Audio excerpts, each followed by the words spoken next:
This recipe is available in Marathi as well as English. For English, see the description below the video to see the ingredients and procedure to follow. Thank you.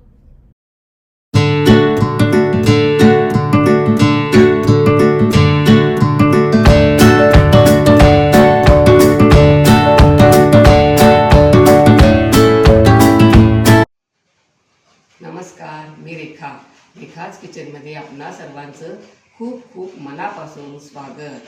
आज आपण भरपूर प्रोटीनयुक्त पौष्टिक अशी एक recipe पाहणार आहोत. ती म्हणजे पारंपरिक पद्धतीने केलेली घरगुती खमंग थालीपीठ भाजणी. अशी भाजणी प्रत्येक घरात असायलाच पाहिजे. नाश्त्यासाठी, टिफिनसाठी किंवा आयत्या वेळी अशी भाजणी तयारी असली तर आपण पटकन थालीपीठ करू शकतो. लहान मुलं भाकरी भाजी चपाती वगैरे खायला कंटाळा करतात, तर अशी भाजणी असली तर वेगवेगळ्या भाज्या वापरून म्हणजे दुधी, काकडी, मेथी, पालक वगैरे अशा भाज्या वापरून आपण थालीपीठ करू शकतो आणि लहान मुलं आवडीनं देखील खातील.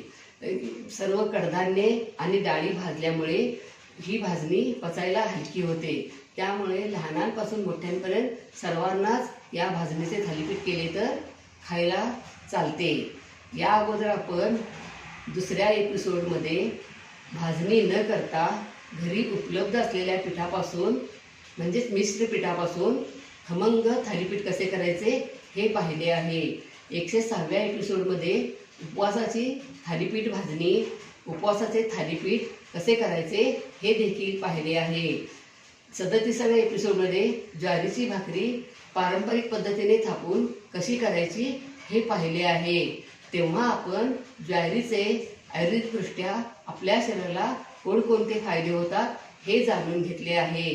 30व्या एपिसोडमध्ये बाजरीची भाकरी कशी करायची हे देखील पाहिले आहे. तर आज आपण बाजरीचे आयुर्वेदिकदृष्ट्या आपल्या शरीराला कोणकोणते फायदे होतात हे जाणून घेणार आहोत आणि काही महत्त्वाच्या टिप्स देखील पाहणार आहोत.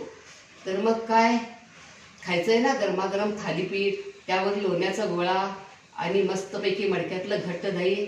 अरे हो, तर त्यासाठी ती भाजणी करायला पाहिजे ना. तर चला मग पटकन भाजणी करायला सुरुवात करूया. प्रथम आपण आता बाजरीचे आयुर्वेदिकदृष्ट्या आपल्या शरीराला कोणकोणते फायदे होतात हे जाणून घेऊया. बाजरी उष्ण असल्याने शक्यतो थंडीच्या दिवसात खाणे फायद्याचे असते. बाजरीमध्ये मॅग्नेशियम, फॉस्फरस, प्रथिने, कॅल्शियम, पोटॅशियम, फायबर यासारखे अनेक पोषक घटक असतात.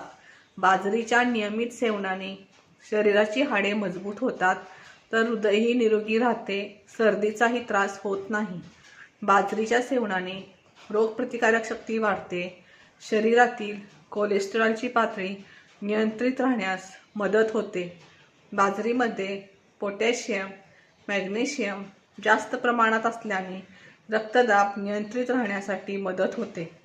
कॉन्स्टिपेशनमध्ये बाजरीचे सेवन करावे.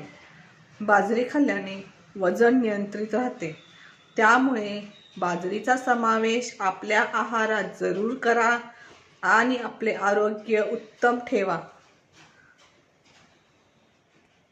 आपण आता भाजणी करण्यासाठी लागणाऱ्या काही महत्त्वाच्या टिप्स पाहूया. जेवणाखाण्याला आपल्या आयुष्यात फार महत्त्व आहे.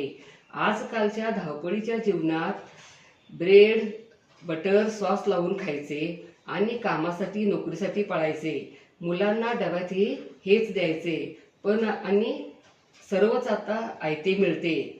पण कधीतरी घरी केलेलं चवीचं स्वादिष्ट खावेसे वाटतेच.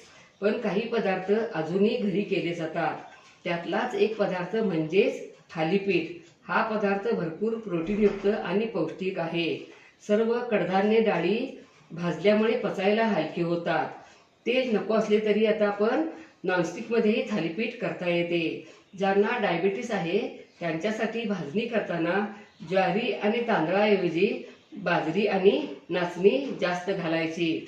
प्रथम सर्व कडधान्ये डाळी स्वच्छ निवडून कापडाने पुसून घ्यायची. नंतर गॅसची फ्लेम मिडियम टू स्लो ठेवून सर्व धान्य डाळी वेगवेगळी खमंग भाजायची, एकत्र भाजायची नाही, कारण प्रत्येक कडधान्याला डाळीला वेगवेगळी उष्णता लागते. नंतर थंड झाल्यावर कमी प्रमाणात भाजणी असेल तर मिक्सरवर बारीक पीठ करायचे, जास्त प्रमाणात असेल तर गिरणीतून दळून आणायचे. कांदेऐवजी तांदूळ घेतले तरी चालतात. ज्यांना चना डाळ चालत नाही त्यांनी मूग डाळ जास्त घ्यायची. ज्वारी बाजरी यांचं प्रमाण जास्त घ्यायचं. अशी भाजणी करून ठेवली तर 3 ते 4 महिने वरती चांगली राहते. आणि जास्त प्रमाणात भाजणी असेल तर हवाबंद डबा किंवा जीपच्या प्लास्टिकच्या पिशवीत भरून फ्रीजमध्ये ठेवायची. 6 महिने चांगली राहते. आणि सालीचे कडधान्य घेतले तर अजून छान, म्हणजे मूग डाळीऐवजी मूग, मसूर डाळीऐवजी मसूर किंवा दोन्ही मिक्स करून घेतले तरी चालते. आपण आता साहित्य पाहूया. डाळी कडधान्य वजनी प्रमाण घेण्यापेक्षा असा मेजरमेंटचा कप किंवा घरातील एखादं भांडं घेऊन त्या प्रमाणात भाजणी केली तर भाजणी परफेक्ट होते. मेजरमेंटच्या कपानं 3 कप ज्वारी, 1 कप चना डाळ, पाऊण कप धने, अर्धा कप कांदेपोह्याचे पोहे, अर्धा कप मूग डाळ, अर्धा कप मसूर डाळ, पाव कप गहू, पाव कप उडीद डाळ, अर्धा कप तांदूळ, 1 कप बाजरी, पाव कप बडीशोप, पाव कप जिरे, 2 टीस्पून मेथ्या, 2 टेबलस्पून खडा हिंग हा फोडून घेतला आहे. 3 ते 4 हळकुंड हे फोडून घेतले आहेत. मी इथं मूग डाळ आणि मूग मिक्स करून घेतलं आहे. फक्त सालीचे मूग किंवा मूग डाळ सालीची घेतली तरी चालते. आणि मसूर डाळीऐवजी अख्खे मसूर घेतले तरी चालतात, नाहीतर असे मिक्स करून घेतले तरी चालते. आता आपण डाळी आणि कडधान्ये वेगवेगळी भाजून घेऊया. पॅन गरम करायला ठेवूया. त्यामध्ये हरभरा डाळ घालूया आणि gas flame medium to slow ठेवून खमंग भाजूया. जितकी कडधान्य आणि डाळी तुम्ही खमंग भाजाल तितकी भाजणी खमंग होते आणि थालीपीठ चवदार होते. सर्व डाळी कडधान्ये धने जिरे वगैरे खमंग भाजून झाले. भाजल्यानंतर असं कॉटनच्या कापडावर पसरून ठेवायचं, म्हणजे पाणी सुटत नाही. ताटात परत वगैरे आपण काढलो तर पाणी सुटायची शक्यता असते आणि पुन्हा भाजणी खराब व्हायची सुद्धा शक्यता असते. आणि आता ही सर्व डाळी कडधान्ये भाजून झाली आणि थंड झाल्यावर मिक्सरवर बारीक पीठ करायचे किंवा जास्त प्रमाणात असली तर गिरणीतून दळून आणायचे. ही भाजणी कमी प्रमाणात असल्यामुळं मी मिक्सरवर बारीक केली. जास्त प्रमाणात असली तर गिरणीतून दळून आणायचे.